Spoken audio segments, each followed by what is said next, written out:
heat up as we begin to uncover the secrets of the two most common foods created in an oven. Zach will be making brownies while I'll be baking up some bread. Let's see who comes out on top in this battle of cooking know-how. At the very least, you'll come away from this with a new understanding of what happens in your very own kitchen. Alright, today I'm going to be explaining how to make brownies and the chemical processes behind brownies. Our four main ingredients for making our brownies is going to be our sugar, fats, which is butter and the chocolate, as well as our eggs and our flour. The more fat we put into our brownies, the more fudgy it will be. However, the less fat we put into it, the more cakey it will be. Also, the sugar we use, which is going to be white sugar, will make the brownies more cakey as opposed to brown sugar, which will make it more chunky and add more volume and texture to the brownies. Alright, first let's start with our ingredients. We have an 8x8 pan with non-stick cooking spray, measuring cups, spoons, flour, non-granulated sugar, vanilla extract, non-salted butter, and eggs. And then we have a bowl for mixing our brownies and a water boiler set up to melt our chocolate for our brownies. In our double boiler, water is placed in our bottom pot, which sits on our burner. On top of that pot, we have no water, and in that we'll be cooking our chocolate. The heat from the stove radiates into the bottom bowl.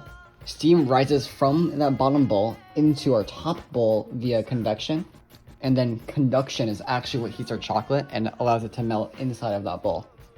In our double boiler setup, we add butter and chocolate.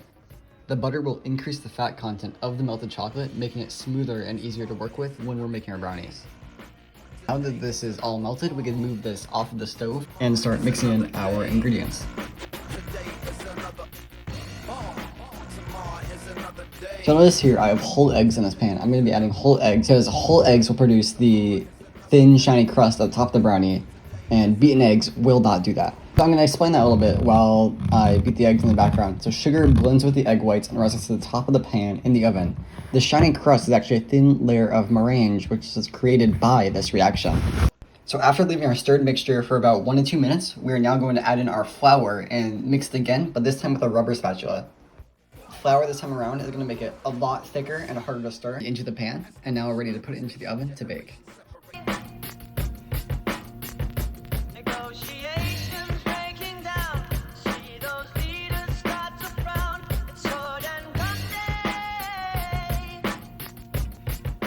Hello everyone, today I'll be making a no-knead bread recipe.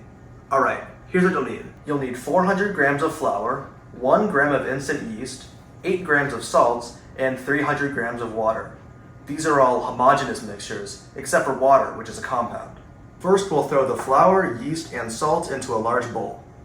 Add the water and mix until you have a wet sticky dough, which should take around 30 seconds. Next, cover the bowl with an insulator and set it aside at a warm room temperature for around 8 hours. While we wait, let's talk about flour. So flour is a compound consisting of a lot of different things, most of which are insoluble in water. Flour's main two products for bread are gluten and glucose. Two proteins in flour, gliadin and glutenin, form hydrogen bonds when in solution, which it can do since water has a higher polarity on the hydrogen side, forming gluten, which is an endothermic reaction. Starch is a chain of glucose molecules held together by hydrogen bonds, which are broken during fermentation, which is an exothermic reaction.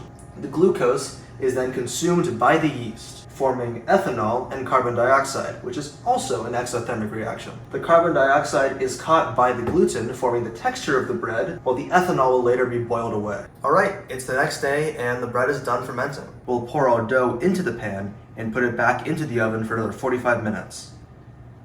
The heat radiates within the container, cooking the dough with convection and conduction. And just like that, we have bread. Eat up!